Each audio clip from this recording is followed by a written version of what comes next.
It's time once again to slip into your camo, grab your bow, and join us out in the field for another episode of the Up North Journal, presented by PSE Archery. The Up North Journal crew is knocked and ready to rock for another exciting adventure. So let's step outside and hit the trail.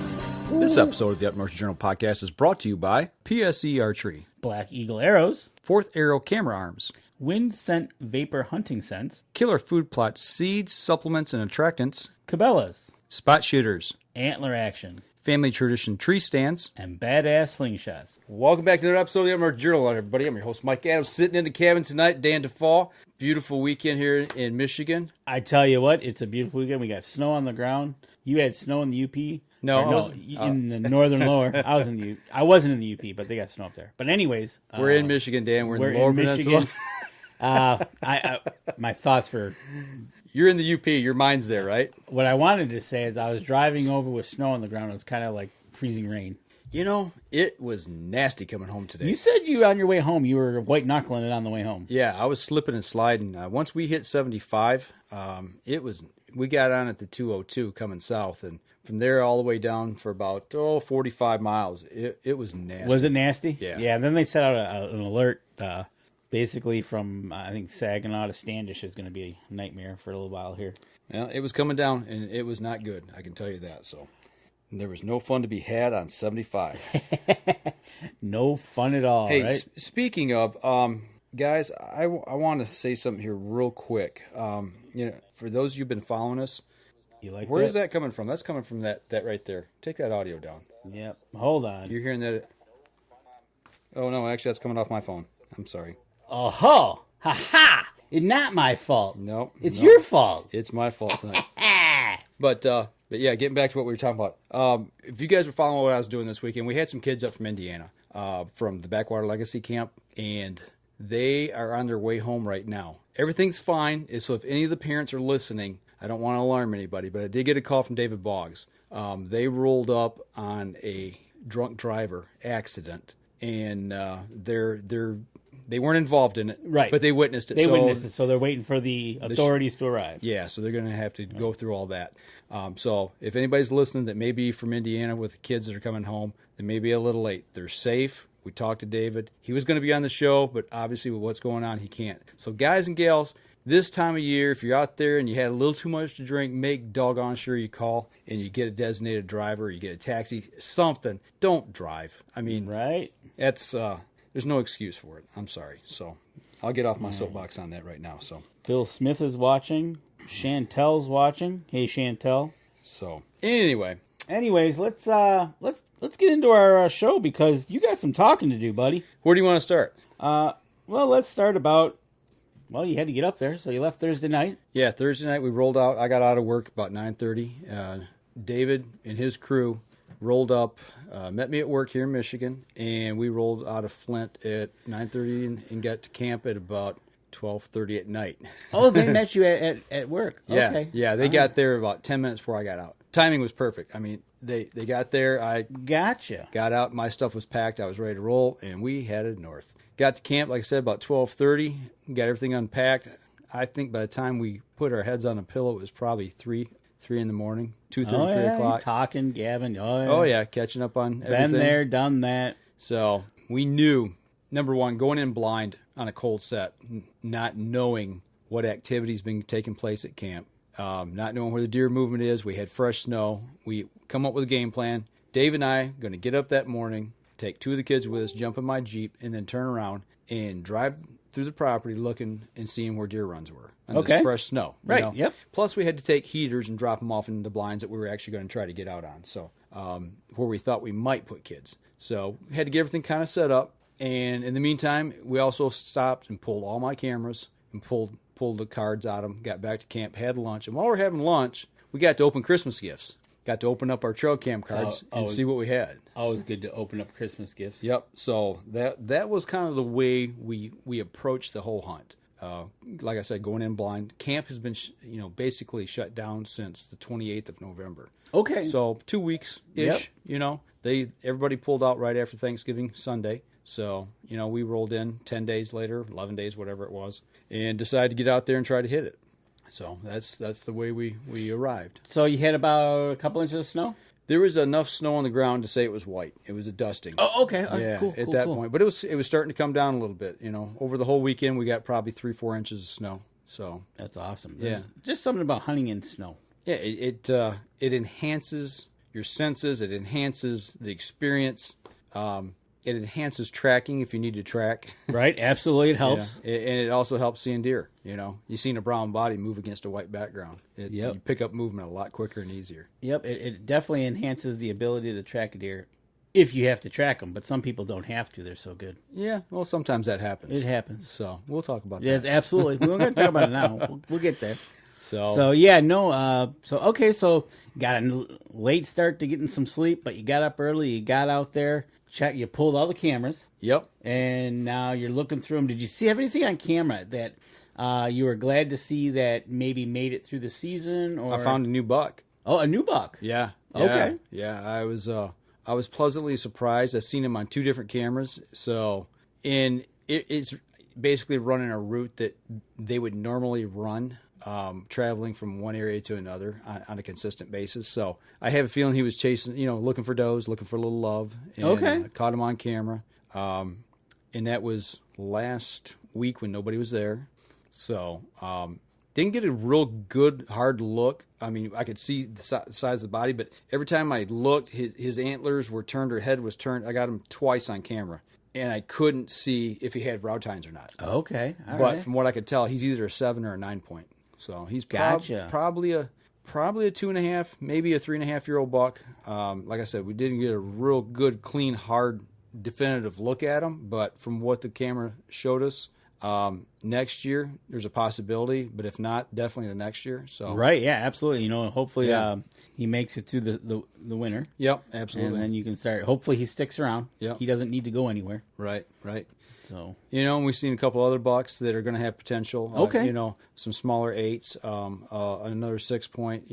So we're getting a handful of bucks now on the property on a regular basis that I've seen on different cameras on different places on the property. That it's encouraging because last year 1 buck was taken off the property, the whole season. This year no buck was taken off the property. So people are being very selective at what they're going to pull the trigger on. okay, going back to that, no bucks. Did you get a total of the gun season doe count? Yes, we were at 10 going into this hunt, which was Okay, all way right. below what we expected. Well, last year you had 24, Right. and then this year you were selecting to go try to get 30, Right. and you were at 10. Okay. So you're down. Yep. So and then okay, so good. You got some bucks that have made it through, and it looks like got some promising things for next year. Yep, absolutely. So, other than that, the usual suspect does that, we know we've got too many of. And, after lunch, put a game plan together. And we had 4 kids in camp. One of the kids had never shot a buck before, or shot a deer before at all. And his dad came with him. And his dad had never been deer hunting, period. So that was a whole new experience for him. So we had to send a guide with him. So that way, they could help somebody could judge deer, understand the difference between, a doe and a button buck. Yep. Older doe versus younger doe, those types of things. And we had the 3 other kids were pretty experienced. We did put a guide with one of them early on the first day to help him out a little bit and make sure that he understood kind of where things were at. But after that, they were rocking, man. So That's awesome to see a dad coming up that isn't into it per se, right, but still he's coming up with them to sit with them. yeah. What a cool moment, for both of them actually. Well, and they actually wound up the last 2 sits. It was just him and his son sitting out there. Okay. They kind of got some coaching along and knew what to expect and what to look for. We helped them along, and their guide helped them along. So it was a pretty cool experience. At least from my part or my view of it, and watching that whole thing transpire, it was pretty special. That's awesome. That's a good thing. Good father-son moment. Absolutely. Weekend. Today when I picked him up, I told him, I said, the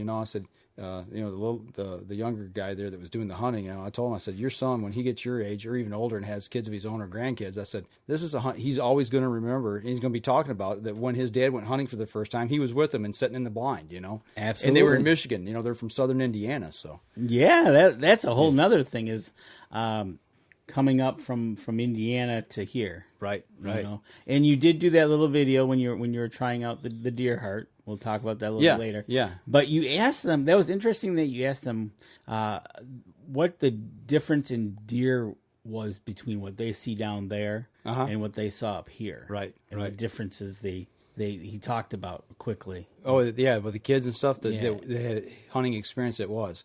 You know what? I just got a text, guys and gals, here on the podcast and on the show. David Boggs just texted me. He says they're clear now. They're back on the road, and they're on their way. He says he's available. So cool. Why don't we take a break? Let's call David on Skype, and let's see if we can get him rocking in on this and talking about it. Let's do it. All right, so we're going to step outside. We'll keep the live stream going here, folks, so bear with us.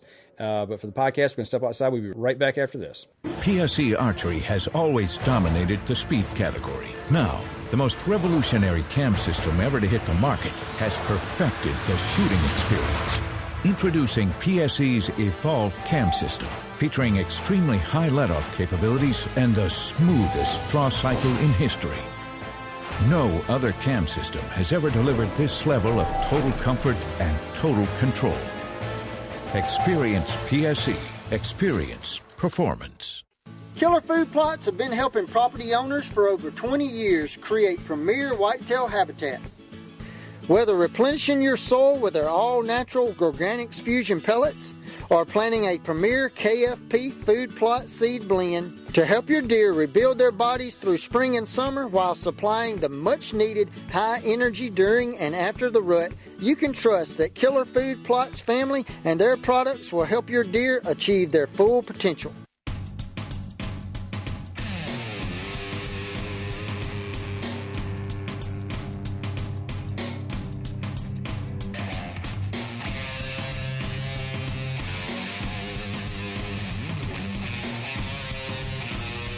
Welcome back, everybody. We are back live here on the live stream and the podcast, and we have made connection with the David Boggs. David, how you doing, brother?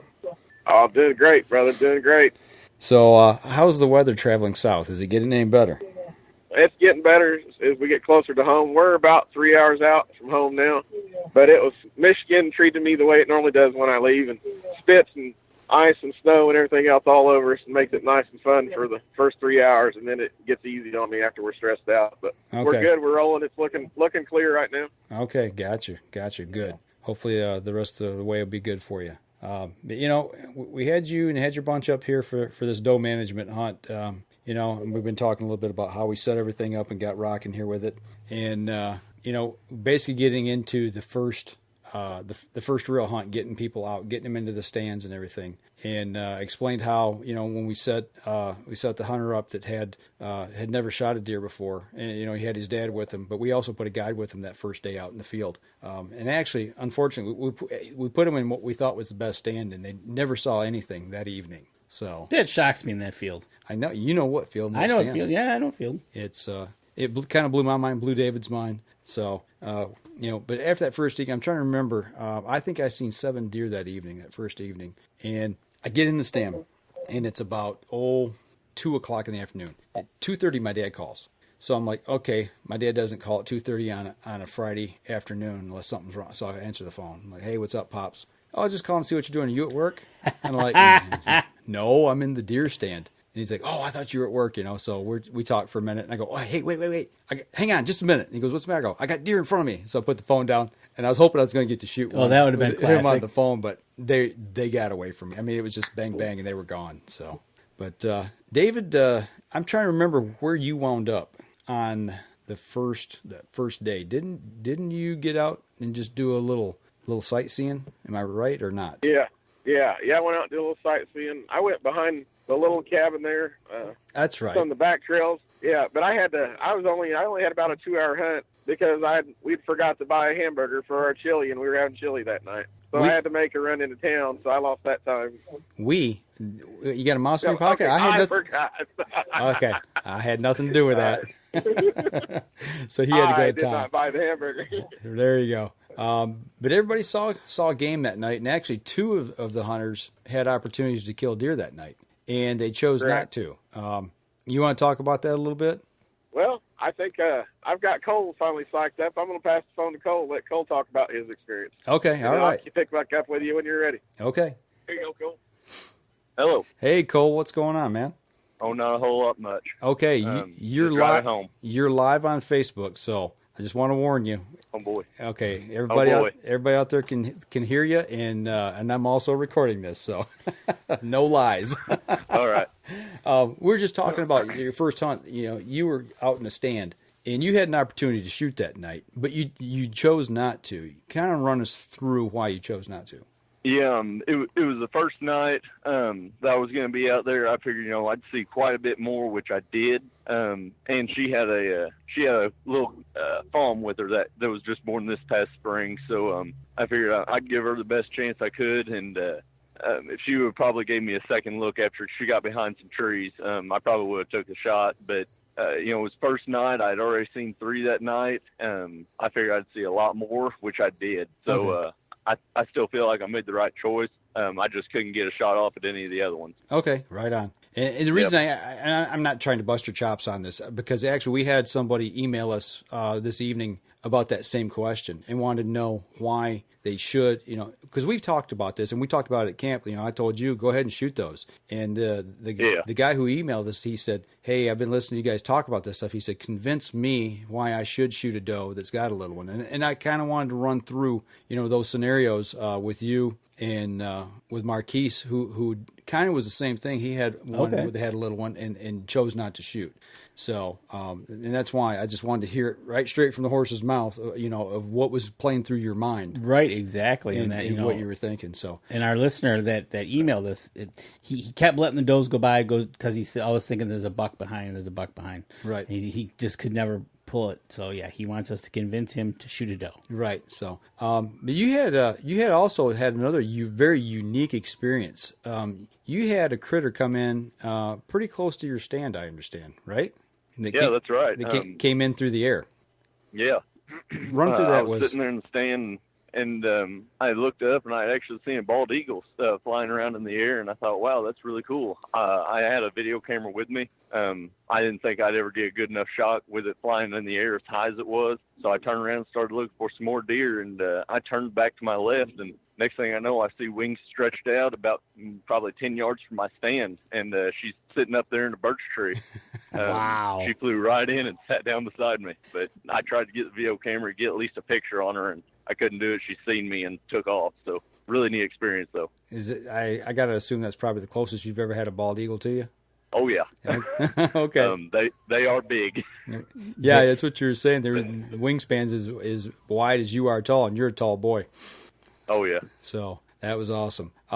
So while I got you on here, you hunt in southern Indiana, okay? You're down from around Bloomington area, is that right? Are you? Yeah, just south of there. Okay. So now, with your experience in hunting down that way, you're 18 or 19? How old are you?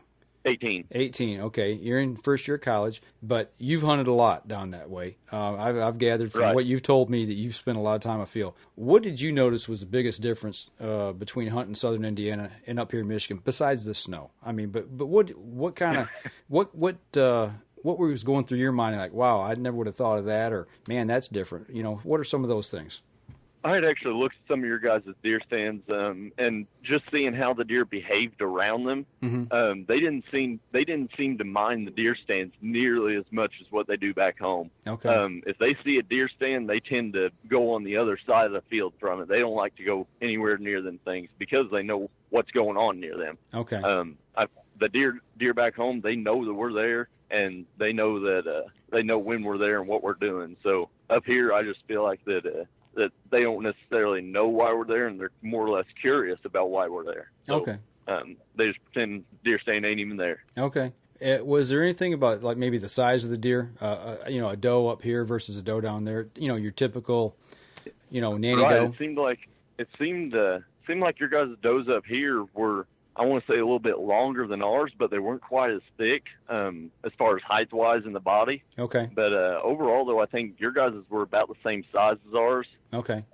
Their heads just seem to be a lot bigger than ours, though. Okay. I don't know why that is, but. All right. Yeah. I just, you get into different parts of the country. The same animal looks, different. Well, for whatever reason. You talk about a deer in Saskatchewan as opposed to deer in Texas, right? Right on. Yep. Exactly. So. And we're somewhere in between, and they have to manage the elements differently. Right. Okay, now, I've warned all of y'all coming up here. Pack warm clothes. Pack warm boots. Did you get cold? Oh, yeah.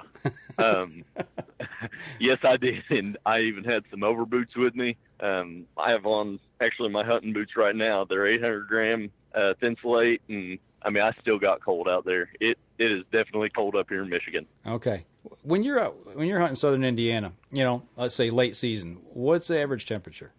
Oh, shoot, it's probably 35, somewhere in there. I mean, 35. Okay. So that's a good number. That's pretty balmy. Yeah, it is for that time of year. I mean, especially for up here. I mean, we're in the 20s. Well, we went out a couple of those mornings you guys went out. I didn't go out and hunt the mornings, but it was like 20 degrees, maybe in the teens at a couple. One morning it was in the teens. So, yeah. And, nothing like being in the deer stand when it's 0, right? Right on.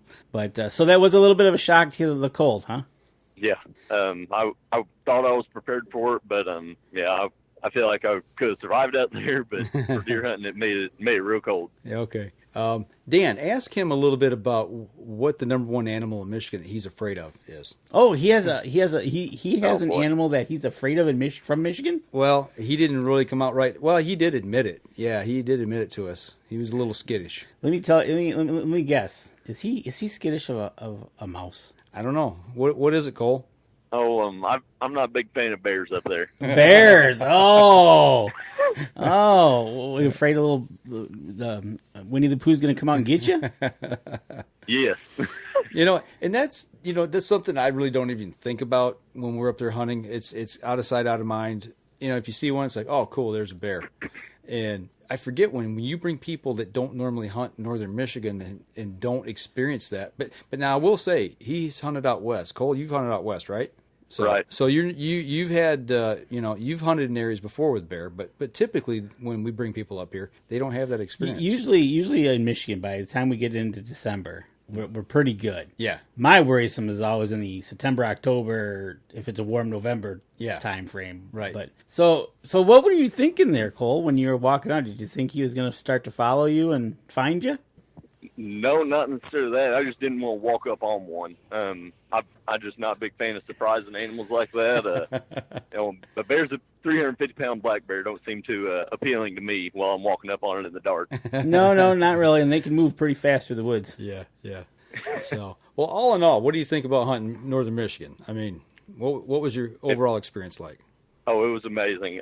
If I ever had the chance, I'd come right back in a heartbeat. All right. It was really good hunting. Got to see a lot of deer, a lot of different animals, and very cool experiences. Okay, now we did get snow on the ground. We hunted in the snow. Have you ever? And I know you've hunted out west before and stuff.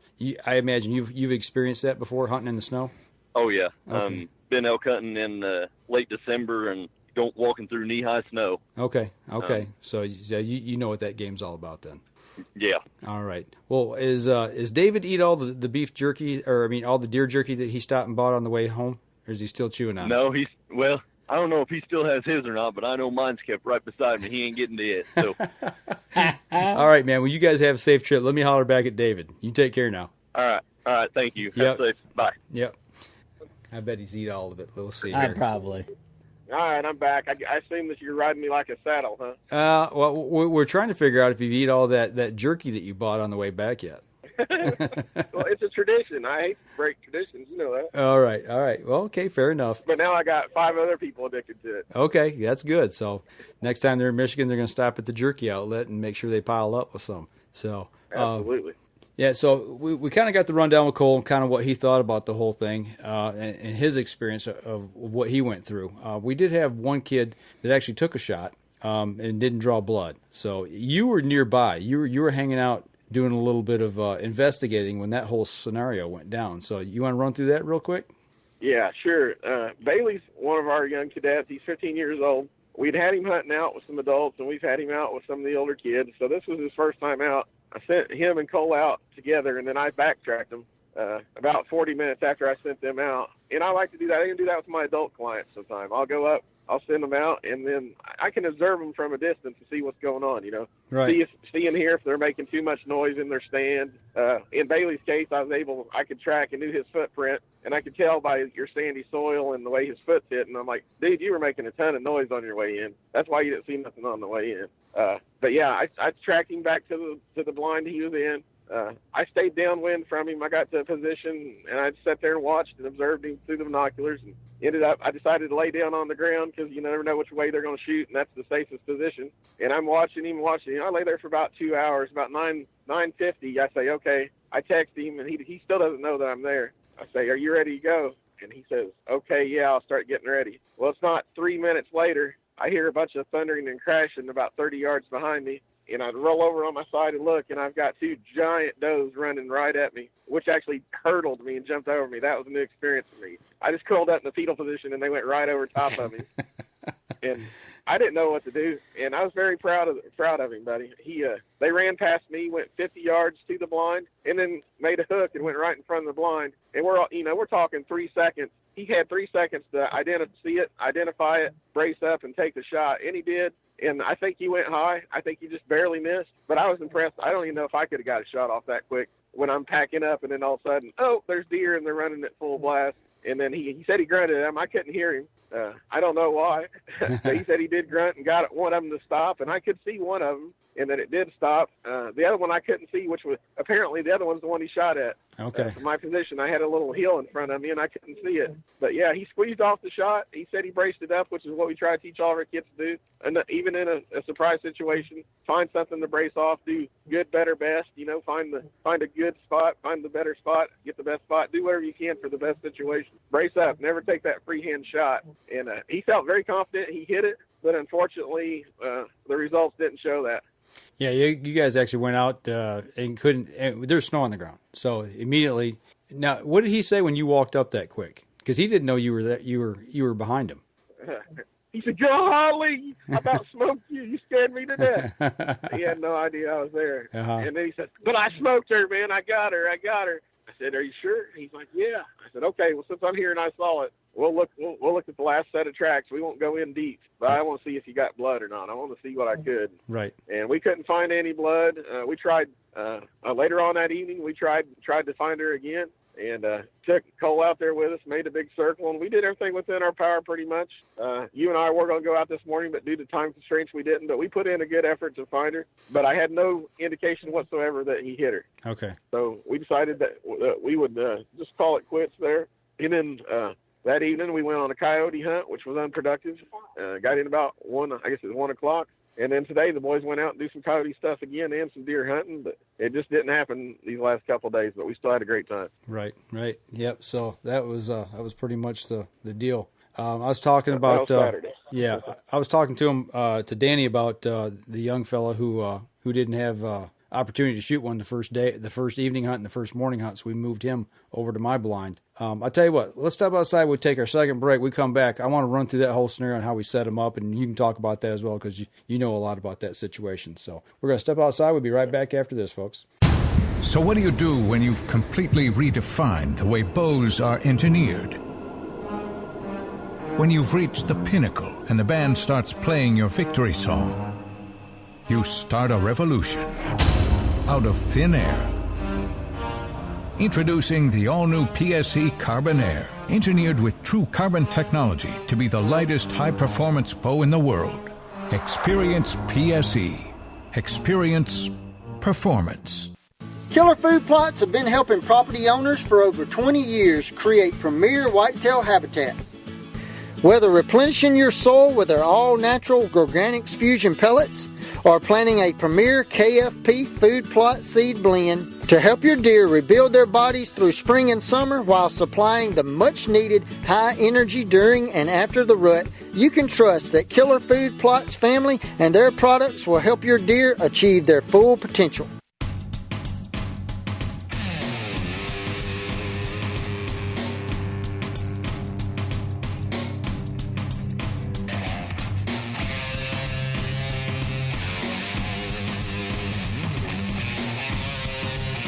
Welcome back, third segment of the show.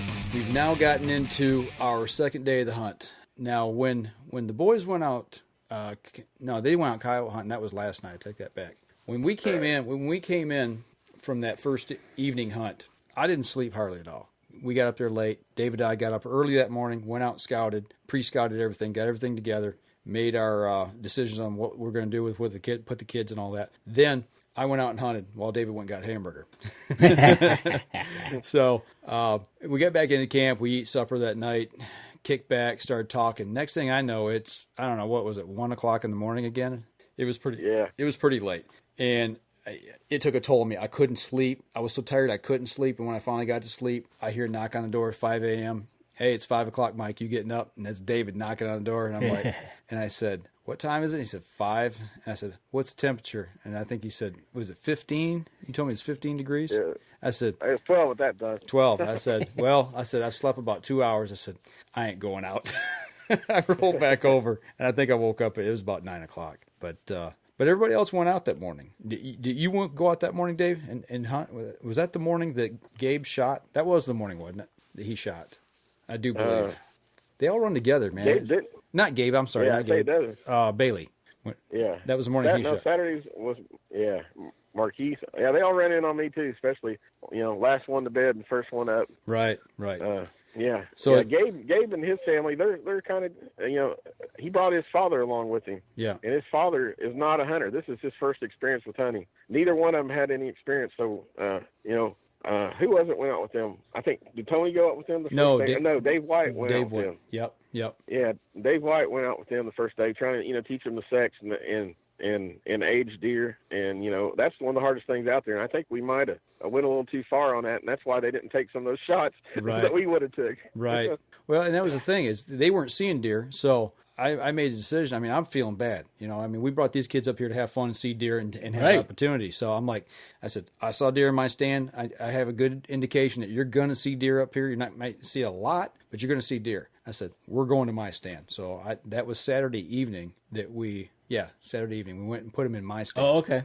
So made our way out there. I got them all set up. And as we're walking up to my stand, I look about 200 yards down in front of me. And all of a sudden, bang, here comes four deer. I see bodies and flags. And it's far away. Got a glimpse. I'm like, hey, deer, right there, And they look up, and I said, well, we don't see them. I said, they just busted right through there. So let's get in the stand. So I got them all set up. Give them the indications of where deer are going to be coming through, where they need to set up, where to look, where their shooting lanes were, and all that. And give them distances of where they'd feel comfortable, knowing if it passed in front of, that big tree right there, that's 100 yards and in. Right. So we kind of run through all those scenarios. And I said, okay, now I'm going to go on down the hill here. And I said, I'm going to get down in a spot where there's no possible way you can shoot me. Okay. I said, I'm down. I said, I'm going to be 15 to 20 feet down below in a hole that if you were to shoot, it's going to go way over my head. Right. So I went up and set up on a deer run, one that runs right down into my food plot. And I dropped him off 2 o'clock. So I go down to my spot, sit down, kind of hang out, and all of a sudden, me, social bug that I am. Yeah, you are. I'm taking a couple photos, putting them on Facebook, doing my thing, and all of a sudden, it started snowing to beat the band. It was a blow coming in. Visibility's dropping, and I'm looking, and I'm getting snow piling up on my shoulders, and I'm like, this is cool, but this ain't good for, it's good deer hunting, but I need to be on the move. I need to get up and just walk a little bit. I was going to go push down the swamp, thinking the deer are going to be in the swamp holding up during this blow.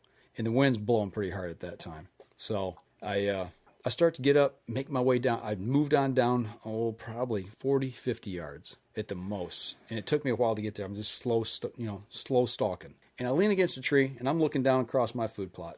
And I hear this squirrel just going to town behind me, way up on the hill on the ridge. Yep. And I'm like, well, it's blowing and it's snowing. Why is a squirrel barking and raising Cain? I said, it's got to be a coyote or deer.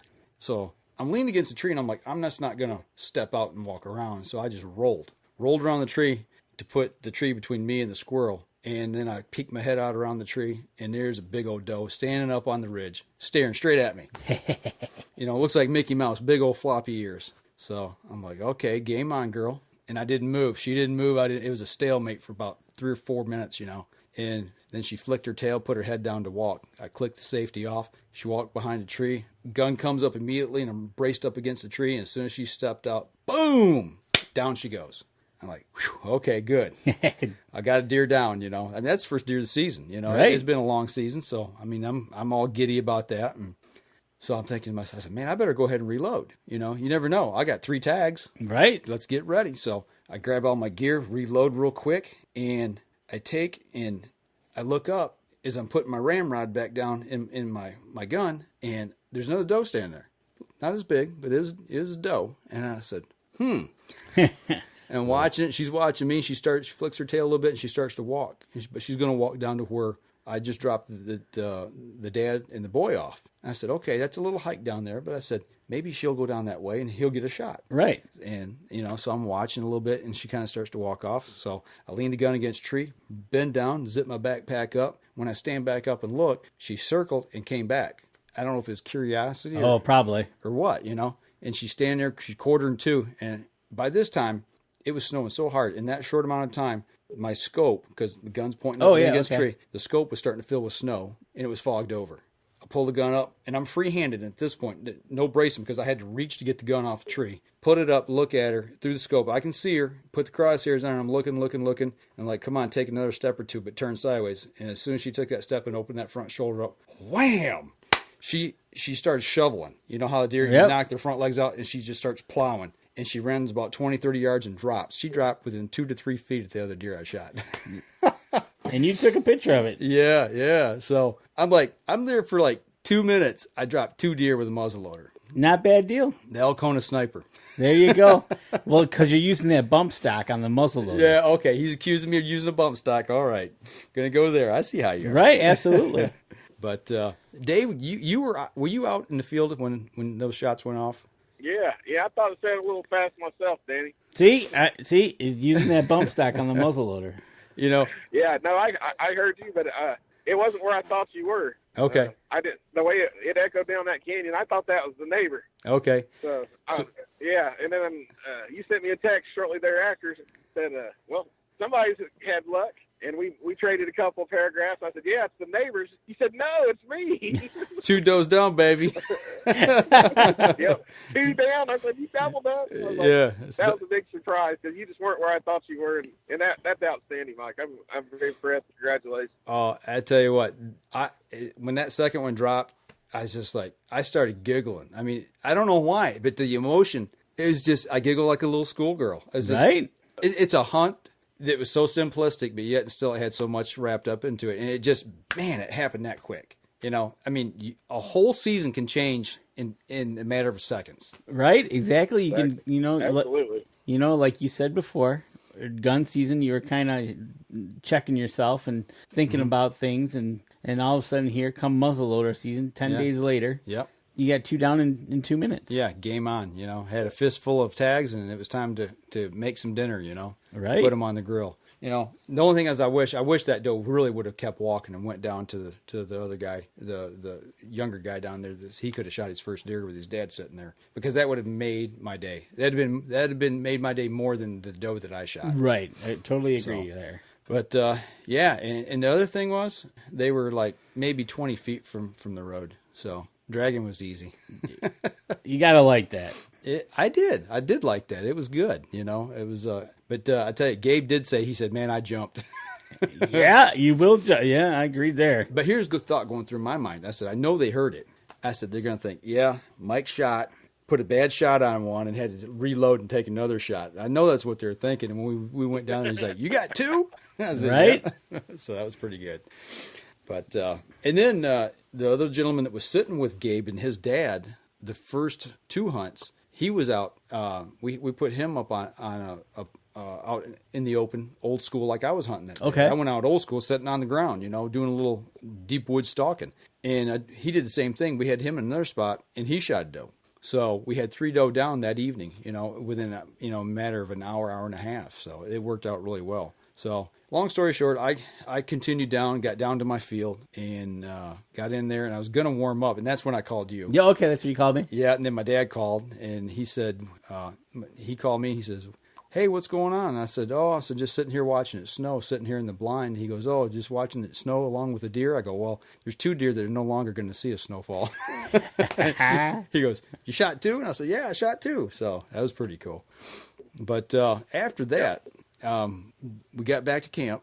Everybody came in, and actually I went back early and waited for everybody to come back in so I wouldn't screw up everybody else's hunt. Right. Got the trailer. We went and started picking deer up. And I knew David was going to go coyote hunting that night. And I said, hey, you want some gut piles? Right. And perfect bait. Yeah. So we said, yeah. So at that point in time, we said, okay, let's get all the deer together and we'll get set up a coyote bait pile and let them hunt over that. So, and that's what we did. But we did a little something different with that. Let's take our last break, Dave. When I come back, I want you to explain. We kind of opened up a little schooling on these kids at that point in time, but I want you to explain that when we come back. We're going to step outside and we'll be right back after this. I shoot PSE because I like 1 pin to 40 yards. I shoot PSE for the perfect combination of feel and performance. I shoot PSE because you can shoot lighter poundage and increase arrow speed. I shoot PSE for the fastest bows on the planet. I shoot PSE because my livelihood depends on my bow. I shoot PSE because better engineering makes a better bow. I shoot PSE. I shoot PSE. I shoot PSE. I shoot PSE. Experience PSE. Experience performance. Killer Food Plots have been helping property owners for over 20 years create premier whitetail habitat. Whether replenishing your soil with their all-natural Organics Fusion pellets or planting a premier KFP food plot seed blend to help your deer rebuild their bodies through spring and summer while supplying the much-needed high energy during and after the rut, you can trust that Killer Food Plots family and their products will help your deer achieve their full potential.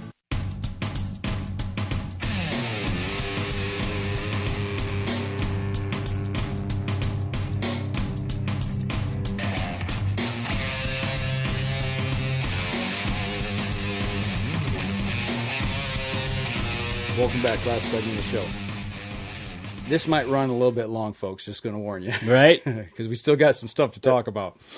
So David wanted to go coyote hunting, but when we got up there to where we were going to coyote hunt, we decided to do something a little different. I talked with David, and David had an idea, I had an idea, and we kind of put some things together. David, go ahead and tell them what we did. All right. Well, we always take advantage of every opportunity we can, to give a little education.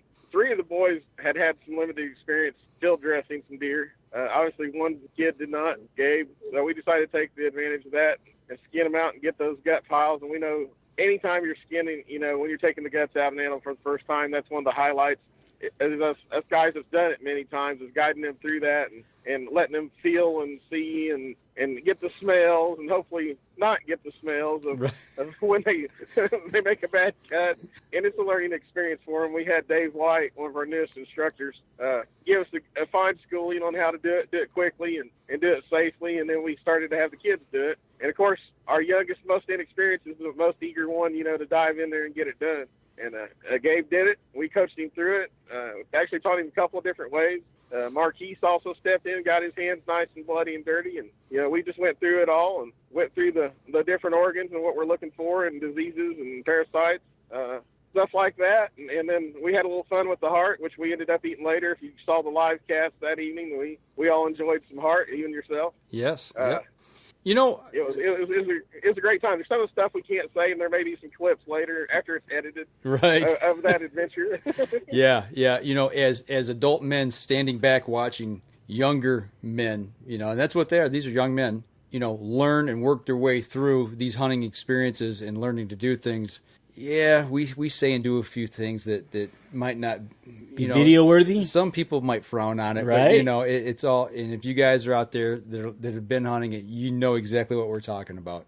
But that's hunting, man. That's what makes hunting camaraderie so great. Absolutely, is sharing those men moments, with each other, watching these young men grow up to be hunters and men themselves and take these first-time experiences.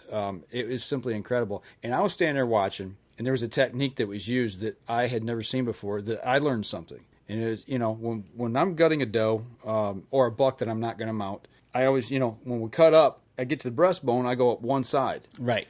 Split them ribs open up, all the way through, so you can open it up and get up in there and pull out, the esophagus, the heart, the lungs, cut the diaphragm, pull that all out. But what David White showed me, and I was blown away. He's like, okay, yeah, cut up that side now, cut up the other side of the sternum, and did the same thing. So he's got 2 cuts, and then he pulled that sternum and he pulled it up straight up and then cut it. So now you've got a channel. Yeah, it's wide open. It's wide open. It makes it so much easier to get in there and get a hold of the esophagus, cut it, and bring all that out. I was blown away, so I learned something.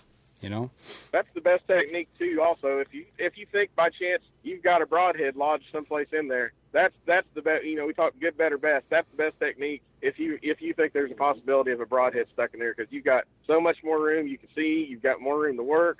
The organs, it gives them more room to slide down, so it's just total little better. And I highly recommend that people look that up. And the other thing that not only just that, but the fact that one that smaller deer, that second deer, I actually clipped the front shoulder on and broke that deer down quick, but that whole front shoulder assembly was shattered. Yep. And Dave's like, he reached up in there, David White, and he's like, well, wait, before you just jam your hand in, he said, there's some sharp fragments in here. And by the way he opened that chest cavity up, it allowed him to pull open further and it really expose it and be able to see it and keep his hands away from those sharp bone ends and puncturing his hand, and then getting, because you don't know what to do. If a deer does have something and you cut yourself, you got a chance of that getting into your blood. Yep, exactly. So, even just for that technique of that, of a shoulder shot and then blowing that shoulder apart, or like Dave said, it could be a broadhead. So, there's multiple reasons right there. 2 reasons that I see that's a way to do it. Right. So David,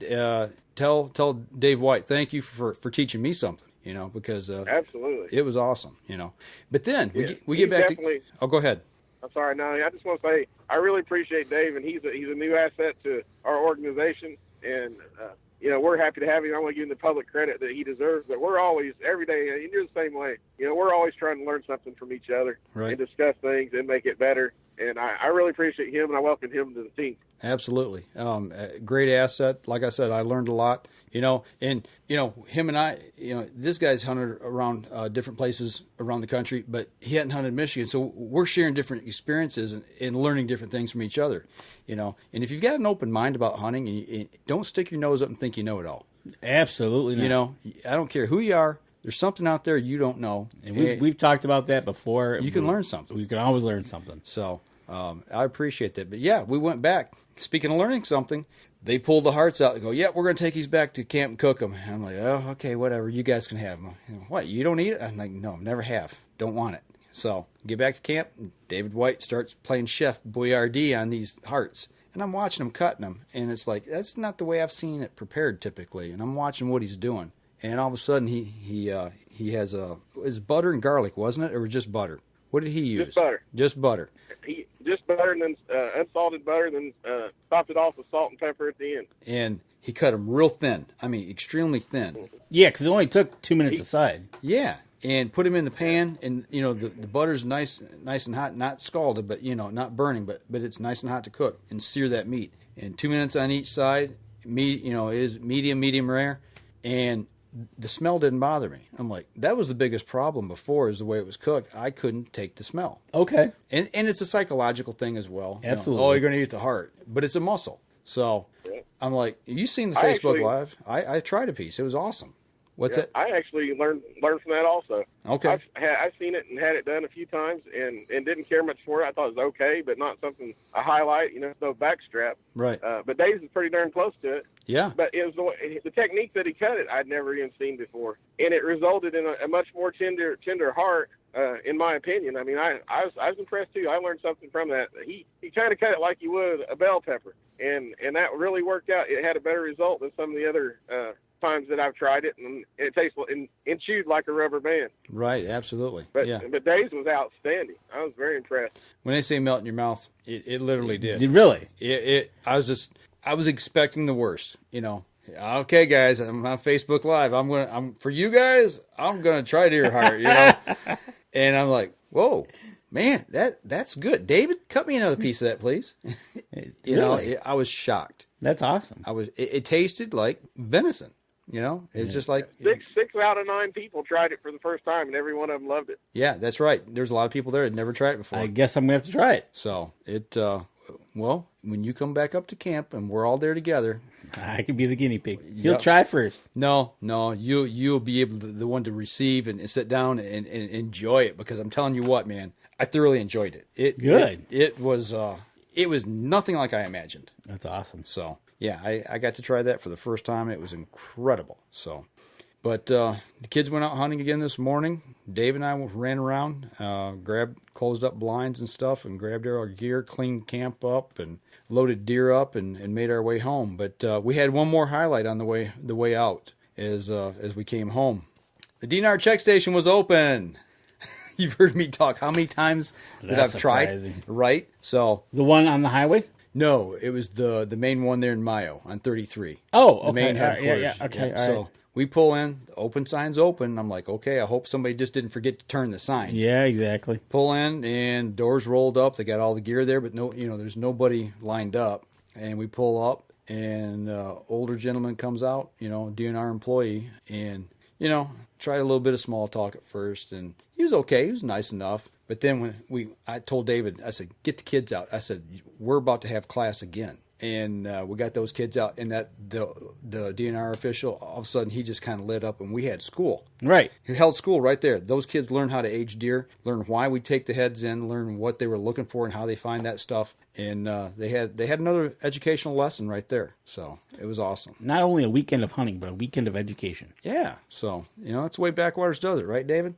That's right. We're the best in outdoor education. So, speaking of, we've talked a little bit about Backwaters. For those of you who are on the live stream or those on the podcast that don't know about Backwaters Legacy, Dave, give a quick rundown as to what you guys do. All right. We do outdoor education and youth development. We have a program. We're mostly known for our academy, which is a 4-year program where these kids learn the stuff that we talked about today, plus many, many more. Stuff from making primitive weapons. They learn every kind of firearm and how to use it. They learn every type of archery, and we're talking kids from 8 years old. We take kids around 8 and 9, depending on if they can stay without mama for a week, and then we'll keep them all the way up until their adulthood. And now we've got guys. It's a 4-year program, but most of our guys are 6 years, 7 years, and we've got 2 guys that are at 9 years of an optional program. That's learning something, and it's different every year. And we do a lot of stuff that nobody else does. We have experts teach whatever their specialty is.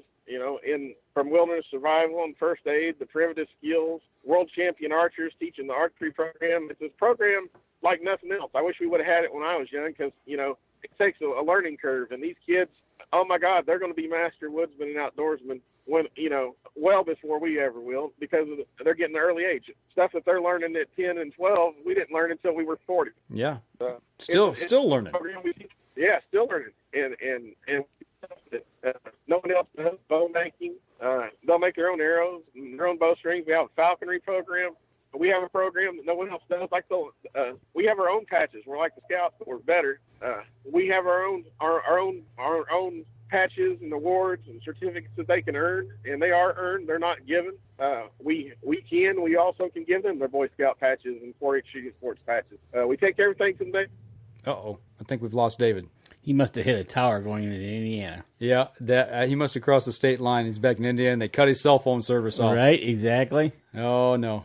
Well, it's you kind of heard the whole nutshell there of what they do down there. It's backwaterlegacies.org is their website. Go check it out. You got kids that want to get into that system. I think they're getting ready to open up registration for this coming summer. So it's a great program. And the 4 kids that we had up, they were voted by their peers as worthy to get a reward, and their reward is to come up and hunt up here with us and kill some does. So. Before we go, though, we did have an email that came in. We were talking a little bit about the fact of shooting does that might have a little one. And do you want to read that email real quick? Yeah, let me bring it up here real quick, and we'll try to answer that question. We'll finish up the show with that. This is right before we were going on from a listener from Pennsylvania. Hey, Mike and Dan, UNJ listener from Pennsylvania since the way back old days, up north juniors. Pre-puberty voice days. Anyhow, that's back when Mikey was little. Right. Spent the limited time I had to hunt the PA rifle season. hunting for some bucks. I had pictures of and never saw any, but I let all the does I saw walk. I told myself the buck would be following. Right. Maybe I just could not bring myself to drop the hammer on a doe with fawns with her. Mm-hmm. I've shot doe before where I've lived in the Midwest, and I know there's some QDAM science that says my actions are not logical. Can you guys convince me to attempt to shoot some does in the late flintlock season? Absolutely. Yeah, we can go down, and actually we dealt with that as we talked with Cole here earlier in the show. You know, he had that same mindset, didn't want to shoot a doe that had a fawn with it. Right. You know, I called him tender-hearted. You know, that was my little ribbing of him. But seriously though, you know, there's people that just won't drop a hammer on a doe for whatever reason. You know, they just can't bring themselves to do it. And that's fine. You know, when that happens, I don't ridicule nobody. I don't call them names. Don't say, well, you know, you're not playing the game to try to help deer get better. What we do is let them continue to hunt bucks. And we get enough people to help do what we need to do. Exactly. Bringing these kids up to our camp. That's one way we try to help the doe population. Do I relish the fact of dropping the hammer on a doe? I still have respect for the game. My dad won't shoot a doe. I will say when I shot those 2 in 2 minutes, the experience alone of that hunt is what made me giddy like a schoolgirl. Right. Still had respect for those animals. Okay. Is it still hard to do? Yeah, sometimes it is hard to do. But in the grand scheme of things, and the thing that we showed the kids when we were doing the field dressing of the deer, first thing we did was we had them get a hold of the teats and pull them up, pull that skin flap up and start taking and dressing that milk sac off of the doe. Right. All 3 does were dry. So they were done nursing if they had done kids. nursing. Yep. So when they're done nursing, those fawns are self-sustainable on the vegetation that's presented. Mama's not going to feed them and keep them alive at this point in the season, okay? What will keep them alive is experience from the mother, okay? I will give you that. So if you see a single doe with a single fawn, like Cole did at the very beginning of his hunt, he chose not to shoot for that reason. Me, on the other hand, would I or wouldn't I have? It would have been situational for me. I like to see, if I see a doe with a fawn and I'm going to shoot it, I like to see other deer around. So when I take that doe, the social structure is that fawn is funneled in with that social structure, family structure of those other does and other fawns. They just go on. Yeah. So it's not being left alone to survive by itself, waiting for coyote to come up and munch on it. It has that social structure. And we saw that today when we were leaving camp. We're coming out and we get up close to the gate, and I don't know if you remember, but that red pine cutting that we did. Yep. And we got that new growth red pine that's probably 4 or 5 foot high. Right. There was 9 deer laying in there.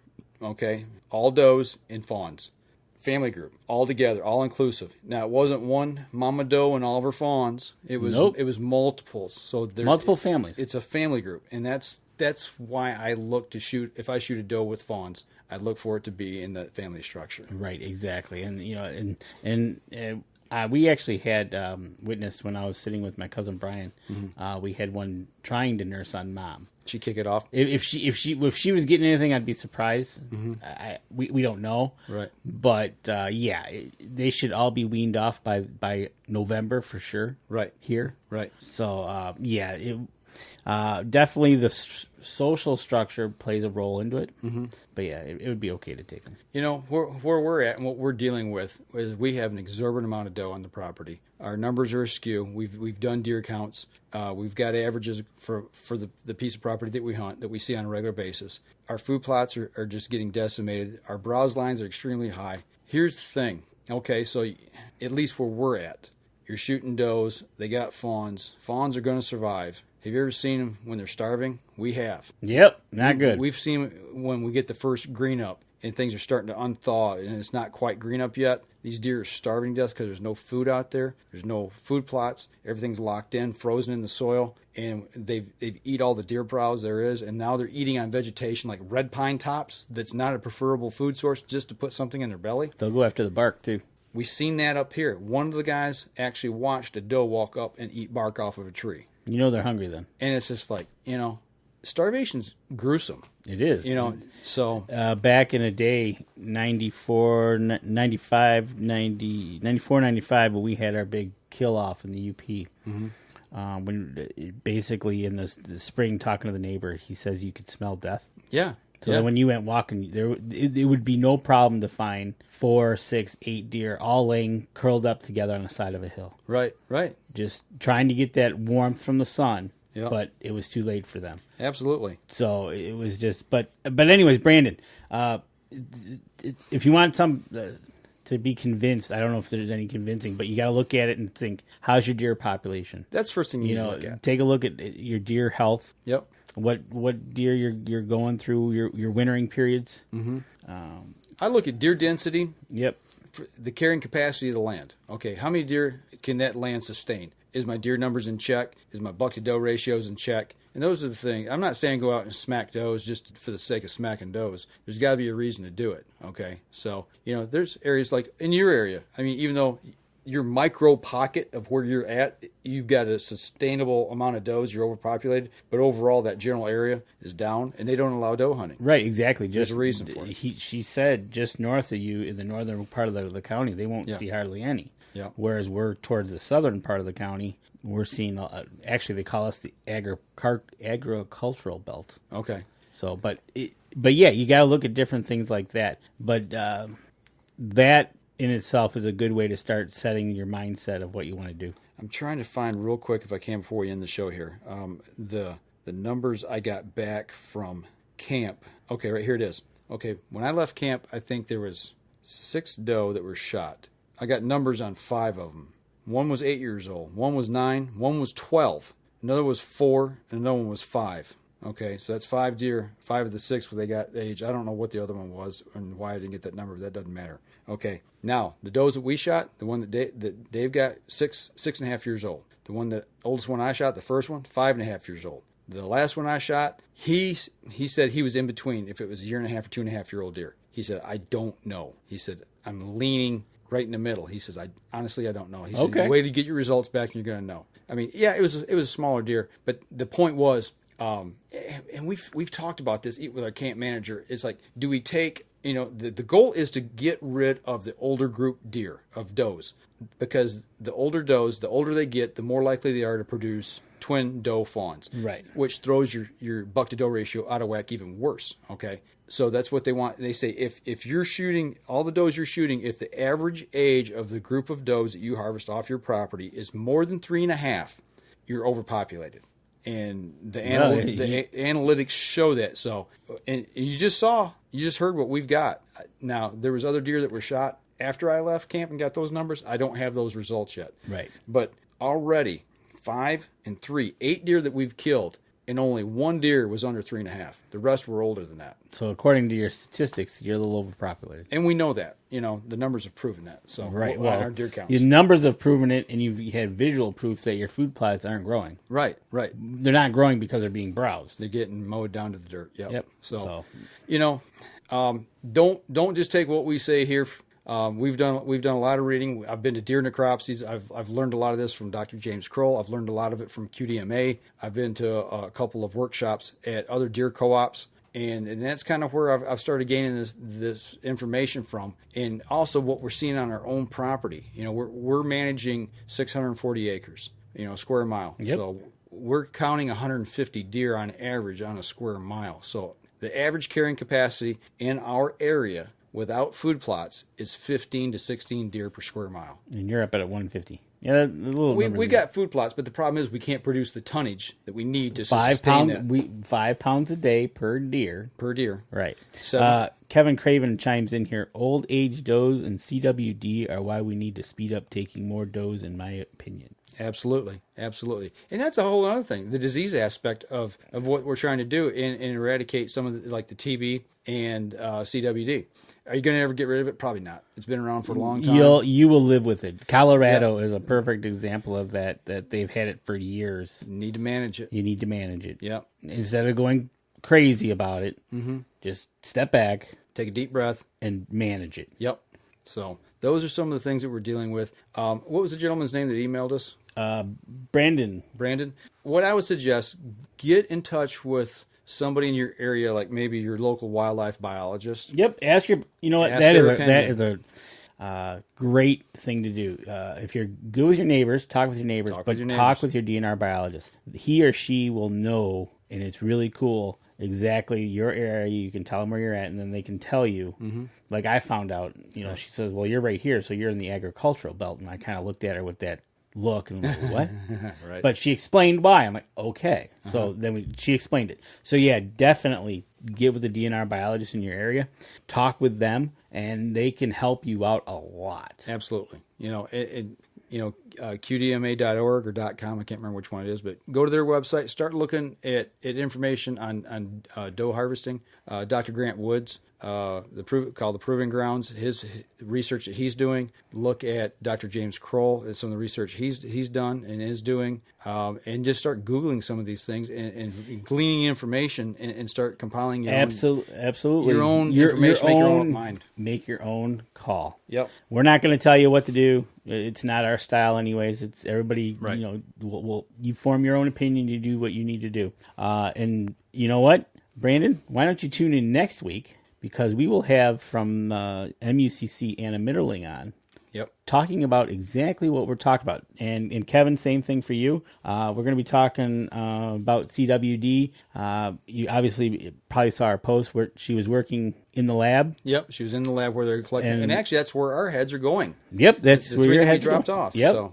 And so she's going to be on the show next week at 7 o'clock live, and we can talk to her more about exactly this and what we need or where to go from here. Mm-hmm. And she also, one of her big things was saying, get out and talk to your neighbors as well. Yeah, absolutely. And that's what we do. We post everything we do on our co-op page. I got a Facebook co-op page, and our surrounding landowners and people that hunt our property and people that hunt their property, we're all on this page together, and we all share information. That's the goal. So we all know what each other's doing. There's none of this, well, hey, that group, they're always shooting all the does. They're always shooting. They just slaughter. Well, how do you know if you don't? I mean, maybe it's not them. Maybe it's somebody else. Maybe what you're thinking they're doing is not what they're doing. Get with them. Get together. Figure out, what your land management styles are. Figure out what your hunting styles are. Work together. Communication. It's a beautiful thing. Absolutely. And Anna's going to talk to us exactly about that, why a co-op is good. Absolutely. So other than that, we're going to break down the podcast right now. We're going to wrap it up with that. We'll take a few questions on the live stream